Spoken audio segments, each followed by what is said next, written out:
بھی ہے، دیکھا بھی ہے اور کافی دنوں سے دیکھ رہے ہیں، سن رہے ہیں۔ آپ ماشاءاللہ بہترین انداز میں تیاری کر رہے ہیں۔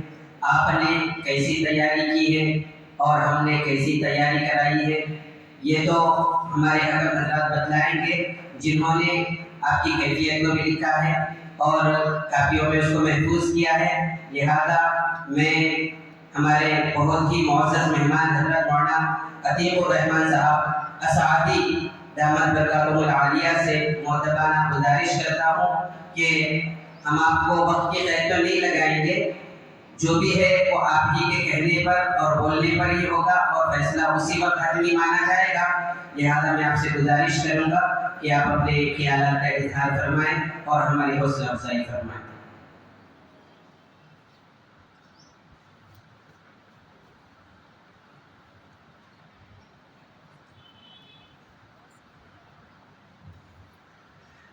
بسم اللہ الرحمن الرحیم، نحمده ونصلی ونسلم علی رسولہ الکریم، اما بعد۔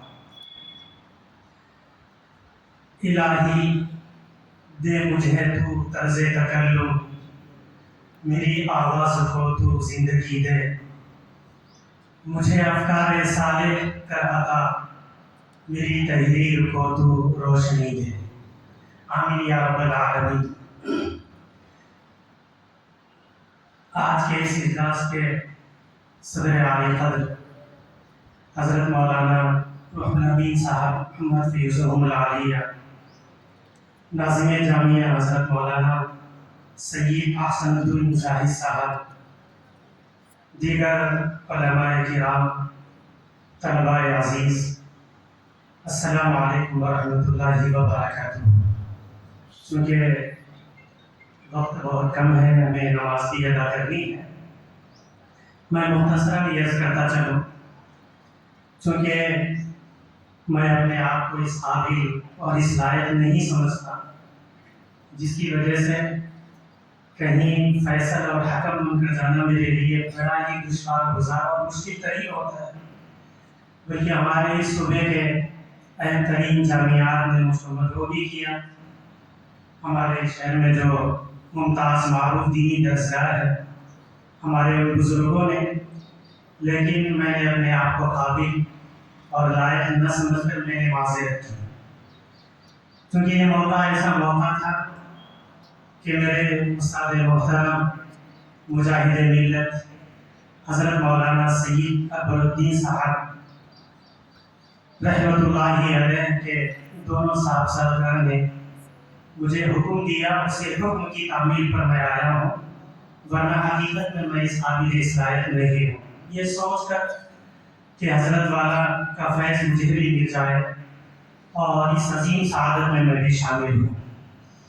بہرحال میں آج کی اس آمد پر اپنے آپ کو جہاں سعادت مند محسوس کرتا ہوں، وہیں آپ حضرات کو مختصراً اس بات کی ترغیب دینا چاہتا ہوں۔ پہلی بات تو یہ ہے کہ الحمدللہ ثم الحمدللہ، آپ حضرات نے بہت ہی اچھا مظاہرہ کیا، جس سے طبیعت بہت خوش ہوئی۔ اللہم مزید فزید کی دعائیں نکلی کہ اللہ تعالیٰ اور اس میں اضافہ فرمائے۔ جتنے طلباء کرام نے اس میں حصہ لیا ہے، میں تو یہ سمجھتا ہوں کہ ہر مساہم یہ انعام کا حقدار ہے اور ہر ایک کو اس میں انعام ملنا چاہیے۔ بہرحال ان طلباء نے بڑی محنتیں کی اور آپ کے پیچھے آپ کے اساتذہ کرام نے جو کوششیں اور کد و کاوشیں کی ہے، میں ان کا بے حد مشکور و ممنون ہوں۔ اللہ تعالیٰ انہیں اجر عظیم سے مالا مال فرمائے۔ ایک بات عرض کر کے میں اپنی بات ختم کروں کہ تقریر کی صلاحیت اور خطابت کو مؤثر بنانے کے لیے 3 چیزوں کی ضرورت ہے۔ ایک تو یہ کہ اپنے اندر اخلاص ہم پیدا کریں، اس لیے کہ یہ کام اللہ کے نبی صلی اللہ علیہ وآلہ وسلم کا کام ہے جو ہم کرنے جا رہے ہیں۔ آپ صلی اللہ علیہ وسلم داعی تھے، مبلغ تھے۔ قل هذه سبیلی ادعو الی اللہ، یا ایھا الرسول بلغ ما انزل الیک من ربک. تو ہم اپنی زندگی میں جہاں کہیں جب کبھی بھی کوئی تقریر کرے، کسی کو دعوت دے، کہیں تبلیغ کے لیے جائے، سب سے پہلے اس بات کی نیت کرے کہ میں وہ کام کر رہا ہوں جو میرے پیارے آقا صلی اللہ علیہ وآلہ وسلم نے کیا ہے. چاہے کہ میں اس لائق اور اس قابل نہیں ہوں، لیکن اللہ نے مجھ کو یہ سعادت نصیب فرمائی. تو اللہ تعالیٰ آپ کی اس نیت پر، اس اخلاص پر اللہ تعالیٰ آپ کی تقریر کو کامیاب کرے گی، یعنی آپ کی تقریر لوگوں میں اثر انداز ہوگی، تفسیر کا موقع دے. تو پہلی بات یہ ہے کہ اپنے اندر اخلاص پیدا کریں. دوسری چیز جو ضروری ہے وہ یہ کہ اعتماد. آپ کو اپنی ذات پر مکمل اعتماد ہونا چاہیے. اس کے فروعی چیز میں عرض نہیں کر سکتا. اس میں یہ ہے کہ آپ کی تقریر مدلل ہو، دلیل کے ساتھ آپ بات کریں. قرآن کریم کی آیت پڑھیں تو قرآن کریم کی آیت کا آپ حوالہ دیں. حدیث شریف آپ تقریر اور خطابت میں پیش کریں تو اس حدیث شریف کا حوالہ دیں کہ یہ حدیث کون سی کتاب میں ہے، اس کے کون سے راوی ہیں. اور تیسری جو چیز ہے وہ آپ کا انداز ہے. پہلی چیز اخلاص، دوسرے اعتماد، اور تیسرے انداز. آپ کا انداز ایسا ہو کہ سامنے والا آپ کی تقریر کو سمجھ سکے، کہ جو سامنے موجود ہے آپ اس طرح تقریر کریں کہ وہ تقریر ان کو سمجھ میں آئے، تبھی آپ کی تقریر فائدہ کرے گی، آپ کی تقریر سے دوسروں کو فائدہ ہو. اس میں بہت ساری چیزیں ہیں کہ اگر کوئی تیلگو جانتا ہے تو آپ کو تیلگو میں تقریر کرنا ہوگا، جیسے کہ ابھی طالب علم نے کیا. کوئی انگریزی جانتے ہیں تو آپ کو انگریزی میں تقریر کرنا ہوگا. جو لوگ جس صلاحیت کے سننے والے، اس صلاحیت کے ساتھ آپ کو بات کرنا ہوگا. اور اسی طرح یعنی ہم بات کریں تو ماحول اور حالات کا پاس و لحاظ کرتے ہوئے، کہیں آپ تقریر کرنے جائیں تو پہلے پوچھ لیں کہ یہاں کا ماحول کیسا ہے، یہاں کے لوگ کس ماحول کے ہیں. کہیں آپ تقریر کی کیا جائیں گے اور بعد میں کسی طرح فساد پیدا ہو جائے تو یہ ہم مقام میں رہنے والے لوگوں کے لیے بڑی مشکل ہوگی. تو ماحول اور حالات کا لحاظ و پاس کرتے ہوئے آپ تقریر کریں. یہ تین چیزیں اصولاً میں آپ کے سامنے رکھ رہا ہوں. ایک اخلاص ہو، دوسرے اعتماد ہو، اور تیسرے انداز آپ کا صحیح ہو، تب آپ کامل مقرر اور کامل خطیب بن سکتے ہیں.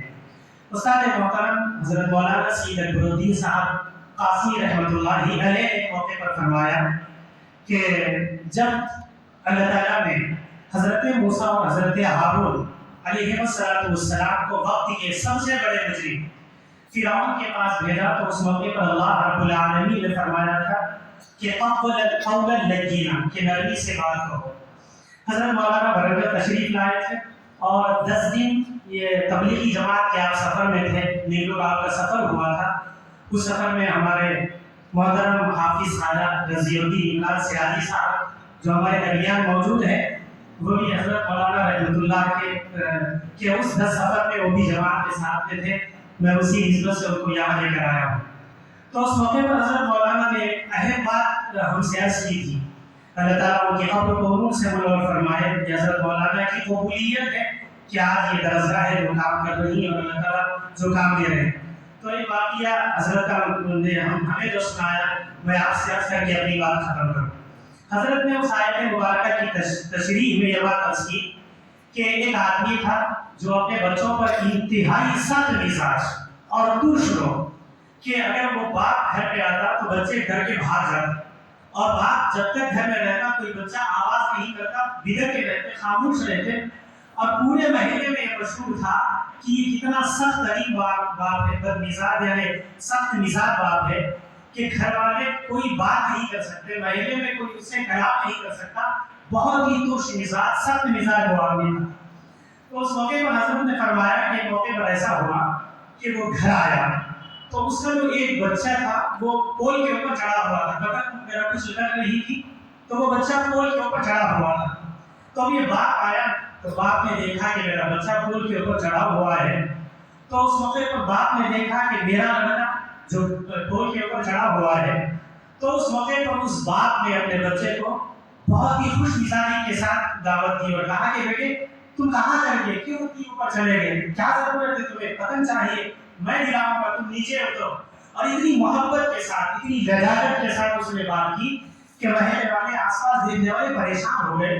جس باپ سے آج تک ہم نے کوئی اچھی بات کرتے ہوئے ہمیں نہیں سنا, ہمیشہ یہ سخت مزاج, پرشرو اور سختی سے بات کرنے والا, اس موقع پر وہ اپنے بچے کو اتنی خوش دلی کے ساتھ, خوش مزاجی کے ساتھ, محبت اور لجاجت کے ساتھ بلا رہا ہے تو لوگ پریشان ہو گئے. بہرحال اس نے اپنے بچے کو بڑی محبت کے ساتھ بلایا, بچہ نیچے اترا اور پھر یعنی وہ آگے کا جو بھی معاملہ ہو. تو بعد میں جب اس والد سے, اس باپ سے محلے والوں نے پوچھا کہ بات کیا ہے کہ آج ہم نے پہلی مرتبہ آپ کو اس طرح بات کرتے ہوئے دیکھا, نرمی کے ساتھ اور اتنی محبت کے ساتھ اپنے بچوں سے بات کرتے ہوئے, کبھی ہم نے ایسا مزاج آپ کا نہیں دیکھا, ایسی باتیں ہم نے کبھی تمہارے آپ کے منہ سے ہم نے نہیں سنی, یعنی تم اتنے نرم کیسے ہو گئے, نرم گفتگو کیسے کی. تو اس موقع پر اس باپ نے کہا کہ بھائی بات یہ ہے کہ میرا بچہ پول کے اوپر چڑھا ہوا تھا, اگر میں اس موقع پر تھوڑا سا بھی سختی کا مظاہرہ کرتا تو یا تو میرا بچہ کانپ کے ڈر کے نیچے گر جاتا اور وہ ختم ہو جاتا, یا یہ کہ اور اوپر چلا جاتا تو اس کو گھر کر کے وہ ختم ہو جاتا. تو اب اس کی زندگی کے بچنے کا کوئی اہتمام نہیں تھا. اگر اس موقع پر بھی میں سختی کا معاملہ کرتا, مجھے اپنے بچے کی زندگی بچانا مقصود تھا, اس لیے میں اپنے بچے کے ساتھ محبت اور اس کے ساتھ خوش مزاجی کا معاملہ کیا. اس کے بعد حضرت نے فرمایا کہ لوگوں انہیں مخاطب کرتے ہوئے کہا کہ آج حال یہ ہے کہ اس موقع پر امت گناہوں کے پول پر چڑھی ہوئی ہے. اس موقع پر اس وقت امت حالات یہ ہے کہ گناہوں کے پول پر چڑھی ہوئی ہے. اگر آپ تھوڑا سا بھی ترشروئی کا مظاہرہ کر لیں گے, سختی کا مظاہرہ کر لیں گے, تو یا تو امت نیچے گر جائے گی, کسی کے حوالے ہو جائے گی, یا اوپر چڑھ جائے گی تو اس کے ان کے ایمان کا خاتمہ ہوگا. ضرورت اس بات کی ہے کہ ہم حالات, موقع کی نزاکت کا خیال کرتے ہوئے لوگوں کے ساتھ محبت اور عقیدت کا مظاہرہ کریں, چاہے وہ انفرادی ملاقات ہو, اجتماعی معاملہ ہو. پیارے آقا صلی اللہ علیہ وسلم نے کس موقع پر کس سے کیسی گفتگو کی ہے, حدیث شریف میں وہ ساری تشریحات موجود ہے. بہرحال میں بہت مشکور و ممنون ہوں ذمہ دار مدرسہ کا, ان بزرگوں کی دعاؤں کی گزارش کرتا ہوں. یہ میرے لیے بڑی خوشی اور مسرت کا موقع ہے. اللہ تعالیٰ میرے آنے کو بے انتہا قبول فرمائے اور اس ادارے کو, منتظمین ادارہ اور جتنے لوگ اس میں محنت کو کوششیں کر رہے ہیں, ان سب کو پروردگار عالم دنیا اور آخرت میں اجر عظیم سے مالامال فرمائے. السلام علیکم ورحمۃ اللہ وبرکاتہ. جزاک اللہ کے چشمہ باز کر دی, تم مرا بجا لے جانا ہمراز کر دی.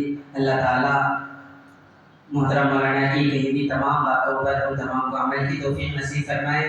اب میں اسی طرح ہمارے دوسرے حکم مستحکم برادر مکرم حضرت مولانا محمد نعیم الدین صاحب قاسمی سے بھی گزارش کروں گا کہ وہ بھی تشریف لائیں اور اپنے خیالات کا اظہار فرمائیں.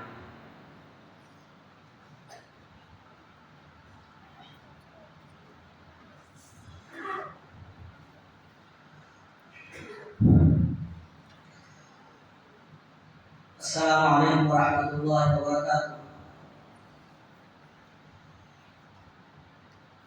دل سے جو بات نکلتی ہے اثر رکھتی ہے, دل سے جو بات نکلتی ہے اثر رکھتی ہے, پر نہیں مگر طاقت پرواز رکھتی ہے. الحمدللہ رب العالمین والصلاة والسلام علی رسول النبی الکریم قال النبی صلی اللہ علیہ وسلم خیرکم من تعلم القرآن وعلمہ. صدق اللہ العظیم. میں سب سے پہلے جو مہمان حضرات آئے ہوئے ہیں اور جو ہم کنار ہو کر بیٹھے ہیں, ان میں سے ہمارے استاد محترم حافظ محمد نعیم الدین صاحب, ان کو ادب ان سے گزارش ہے کہ وہ جو اسٹیج پر آ کر بیٹھے, اسی طرح سے جو ورنگل سے آئے ہوئے مہمان مولانا رضی الدین صاحب وہ بھی اسٹیج پر آ کر بیٹھے, کیونکہ ایک عالم دین کے یہ زیب نہیں دیتا کہ وہ نیچے بیٹھے. اور اسی طرح سے ہمارے مشفق ساتھی اور اس مدرسے کے سابق استاد حافظ محمد ریاض الدین صاحب کو بھی میں دعوت دیتا ہوں وہ بھی اسٹیج پر آئے۔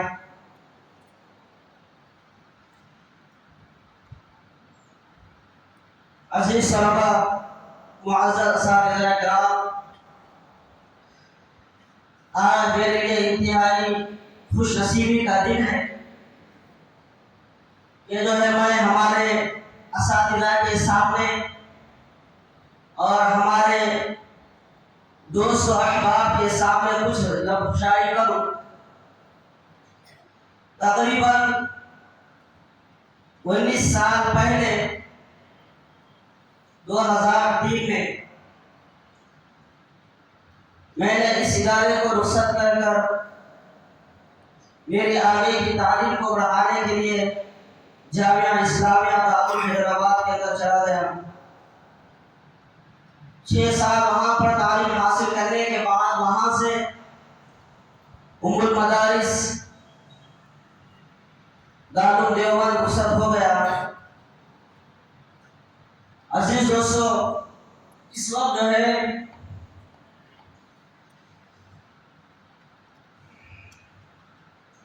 یہ بات کہتے ہوئے میرے آنکھوں سے اشک جاری ہے کہ مجھ جیسے ناکارے کو میرے اساتذہ نے ایک قابل بنایا۔ میرے سب سے پہلے استاد محترم مولوی حبیب الدین صاحب ہیں،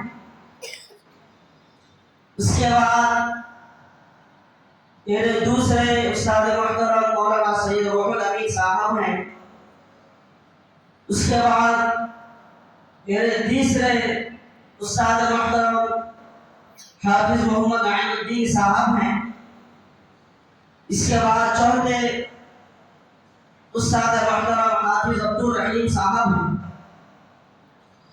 آج کی تمام اساتذہ کو ایک جگہ پر دیکھ کر میری آنکھوں میں آنسو جاری ہو گئے، اور میرے اساتذہ اور ذمہ دار مدرسہ نے مجھے اس قابل سمجھا کہ جو ہے مجھے اتنی بڑی ذمہ داری سونپ دی جس کا جو میں قابل بھی نہیں ہوں۔ اس لیے میں ناظم مدرسہ حضرت مولانا ظاہر صاحب حسن الدین ظاہر صاحب کا انتہائی ممنون مشکور ہوں، اور اسی طرح سے اس ادارے کے بانی مولانا سید عبدالدین صاحب قاسمی رحمۃ اللہ علیہ جو کہ میرے استاد بھی ہیں۔ میں نے ان کے پاس منطق کی تعلیم کو حاصل کیا، اور اس وقت میرے ساتھی مولانا انور الدین ماجد صاحب میں درسی ساتھی ہیں، اور اسی طرح سے آپ جو ابھی درسی خدمت انجام دے رہے ہیں مفتی شریف صاحب، اسی طرح سے حافظ عبداللہ صاحب، یہ سب تمام کے تمام جو ہے میرے درسی ساتھی ہیں۔ تو عزیز دوستو، مجھے اللہ تعالیٰ نے یہ موقع عنایت فرمایا کہ جو ہے میں ان تمام رفقا کے سامنے، اساتذہ کے سامنے حلم کی حیثیت سے یہاں پر جو ہے بلایا گیا ہوں۔ اللہ تعالیٰ سے دعا ہے کہ جو ہمارے اساتذہ یہاں پر تشریف رکھے ہیں اور جو اس دنیا سے گزر چکے ہیں، ہر ایک اللہ تعالیٰ جنت میں اعلیٰ مقام عطا فرمائے، اور جو اساتذہ باحیات ہیں ان کی عمروں میں اللہ تعالیٰ اور برکت عطا فرمائے، اور صحت سے ان کو اللہ تعالیٰ نوازے، اور اسی طرح سے اور بھی شاگردوں کو اللہ تعالیٰ جو ہے ان کو پیدا کرنے کی توفیق عطا فرمائے۔ عزیز دوستو، میری ایک چھوٹی سی نصیحت، آپ چاہیں کتنے بھی جو ہے پڑھنے کے اندر قابل ہو جائیں، آپ کتنے ہی بڑے ذہین کیوں نہ ہو جائیں، لیکن ایک بات کو ہمیشہ جو ہے یاد رکھنا چاہیے، جس کے پاس آپ علم حاصل کر رہے ہیں اور جس جگہ پر علم حاصل کر رہے ہیں،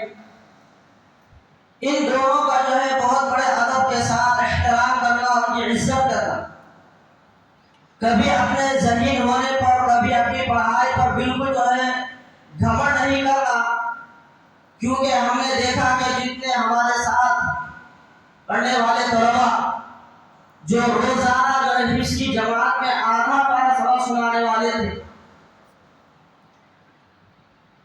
ویسے طلبا آج جو ہے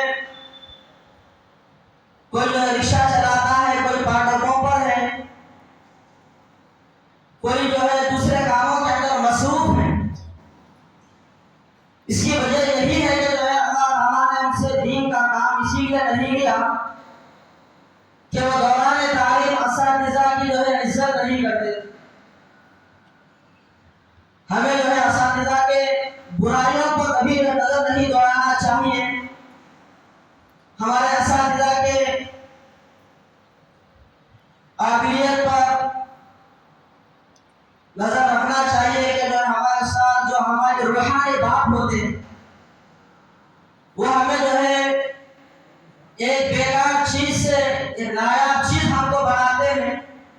جس وقت ہم مدرسے کے اندر داخل ہوتے ہیں اس وقت جو ہمیں ایک حرف بھی جو ہے نہیں آتا، لیکن جس وقت یہاں سے ہم چلے جاتے ہیں تو اس وقت جو ہے ہمارے سینوں کے اندر قرآن جیسی دولت کو ہمارے اساتذہ پہنچاتے ہیں۔ ان کی رات دن کی محنت اور مشقت ہمیں اس قابل بناتی ہے کہ یہ لوگ ہماری تعریف کریں اور ہم لوگوں کے سامنے عزت کی زندگی گزارے۔ لہذا آپ حضرات سے گزارش ہے، طلباء سے گزارش ہے، آپ کہیں بھی پڑھیں سب سے پہلے اپنے استاد کی اور اپنے مدرسے کی جو ہے عزت کریں، اور اس کے بعد آج طلباء کی جو انجمنی پروگرام کو ہم نے دیکھا، یقین مانیے ہمارا جو تعلیمی دور تھا جس کے اندر ہم نے بھی اسی طرح کے پروگرام میں حصہ لیا، اسی جامعہ کے اندر، اور ہم نے بھی جو ہے اس جگہ پر کئی انعامات کو حاصل کیے۔ آج وہ دور ہمیں پھر یاد آ گیا ہے، لہذا جتنے طلباء نے تقریری پروگرام میں حصہ لیا ہے الحمدللہ تمام طلباء قابل تعریف ہیں۔ یقین جانیے جب طلباء تقریر کرے جا رہے تھے اس وقت جو ہے ہمارا قلم یہ سوچ رہا تھا کہ کس کو کتنے نمبر دیے جائے۔ ہر طلباء نے اس طرح سے جو ہے مظاہرہ کیا کہ کس کے اندر جو ہے کسی طرح کا نقص نکالا جائے، یہ سوچنے پر ہم مجبور ہو گئے۔ لہذا جتنے طلباء نے تقریری پروگرام میں حصہ لیا ہے الحمدللہ تمام طلباء نے بہترین انداز میں جو ہے تقریر کیا، اور جتنے لوگ یہاں پر آئے ہوئے ہیں تمام لوگوں کو آپ نے خوش کیا ہے۔ لہذا آپ حضرات اسی طرح کے اور بھی جو ہے محنت کریں اور اپنی منزل کو اور بڑھاتے رہیں، اور جب مدرسے سے آپ حافظ بن کے نکلیں گے تو دل میں یہ ارادہ کریں کہ جو آپ دین کے جو ہے خادم بن جائیں، کسی مسجد کے امام اور خطیب بن جائیں، دنیا کے پیچھے ہرگز نہ بھاگیں، کیونکہ آج کل جتنے طلباء مدارس سے فارغ ہو کے جاتے ہیں جاتے ہی جو ہے دنیا کے پیچھے بھاگ رہے ہیں۔ لہذا نتیجہ یہ ہوتا ہے قرآن شریف کو بھلا دیتے ہیں اور پیچھے پر آ جاتے ہیں اور دنیا کی محبت ان کے دل کے اندر آ جاتی ہے۔ لہذا اس طرح کے جو ہے آپ بالکل نہ کریں، کیونکہ اتنی محنت سے آپ نے پڑھا، آپ کے اساتذہ نے جو ہے آپ کے پیچھے اتنی محنت کی، اور دن رات کو جو ہے آپ نے ایک کر کے جو ہے قرآن جیسی دولت کو حاصل کیا، تو اس دولت کی قدر کیجیے۔ یعنی قرآن آپ کو جو ہے دین بھی دے گا اور دنیا بھی دے گا، لہذا آپ کی نظر ہمیشہ دین پر ہونا چاہیے نہ کہ دنیا پر۔ لہذا اللہ تعالیٰ ہر ایک کو محنت سے پڑھنے کی توفیق عطا فرمائے اور اپنے اساتذہ کی اور اپنے مدرسے کی جو ہے عزت کرنے کی توفیق عطا فرما دے۔ اور میں ہمارے ذمہ دار مدرسہ کے جو ہے انتہائی ممنون مشکور ہوں کہ جو ہے مجھے اس خدمت کا موقع دیا۔ انشاءاللہ آئندہ کبھی بھی کسی طرح کا کوئی بھی ہمیں جو خدمت کا موقع ہو تو غریب کو جو ہے ضرور یاد کیجیے، انشاءاللہ بندہ آپ کے سامنے حاضر ہو جائے گا۔ السلام علیکم ورحمۃ اللہ وبرکاتہ۔ جزاکم اللہ خیرا۔ دل تو چاہ رہا ہے کہ تمام ہی علماء کرام اور معزز مہمانوں سے سنا جائے، لیکن چونکہ ظہر بھی باقی ہے اور ظہرانہ بھی باقی ہے، لہذا اب میں تمام جو اسٹیج پر تشریف فرما اساتذہ ہے معذرت خواہی کرتا ہوں، اور دل چاہ رہا ہے کہ سنا جائے لیکن وقت نہ ہونے کی وجہ سے موقع نہیں دیا جا سکتا ہے، لہذا میں بڑے ہی ادب و احترام کے ساتھ ہمارے معزز استاد محترم بلکہ استاد الاساتذہ حضرت مولانا سید العلوم صاحب قاسمی صدر مدرس جامعہ آزاد سے مؤدبانہ گزارش کروں گا کہ دعا بھی فرمائیں اور اپنی دعا اور اپنی نازکانہ کلمات کے ذریعے جلسے کا پروگرام اختتام فرمائیں۔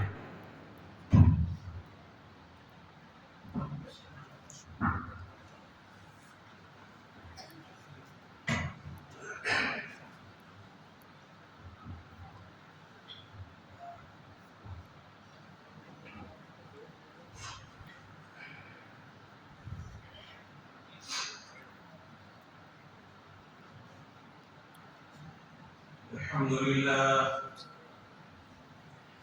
لله نحمده ونستعينه ونستغفره ونؤمن به ونتوكل عليه ونعوذ بالله من شرور انفسنا ومن سيئات اعمالنا من يهده الله فلا مضل له ومن يضلله فلا هادي له ونشهد ان لا اله الا الله وحده لا شريك له ونشهد أن سيدنا وشفينا وحبيبنا ونبينا ومولانا محمدا عبده ورسوله صلى الله تعالى عليه وعلى آله وأصحابه وأزواجه وذرياته وآل بيته أجمعين.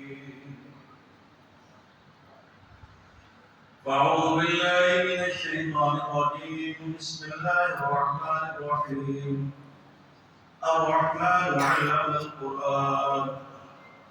وقال النبي صلى الله تعالى عليه وسلم بلغوا عني ولو آية أو كما قال عليه الصلاة والسلام.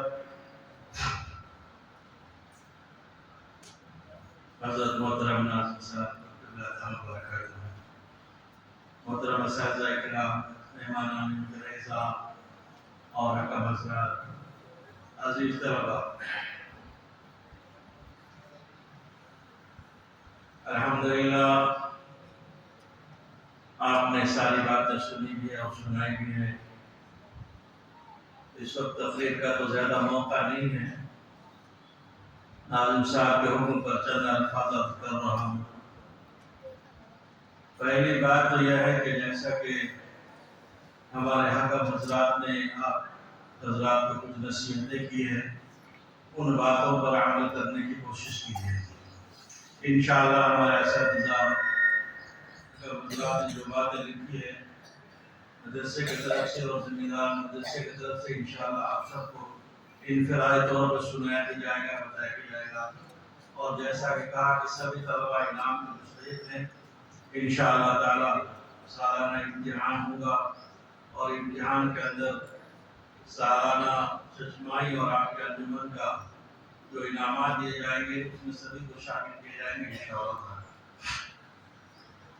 بہرحال اس وقت میں اللہ تبارک و تعالیٰ کا شکر ادا کرتا ہوں اور سارے اساتذہ کرام کا بھی اور طلباء عزیز کی بھی ہمت افزائی کرتے ہوئے یہ کہنے میں گریزا نہیں ہوں کہ یقیناً ہمارے اساتذہ نے کچھ نہ کچھ تو محنتیں کی ہیں، اگر اس کی شکر ادائی نہیں کریں گے تو گویا کہ ناشکری ہوگی۔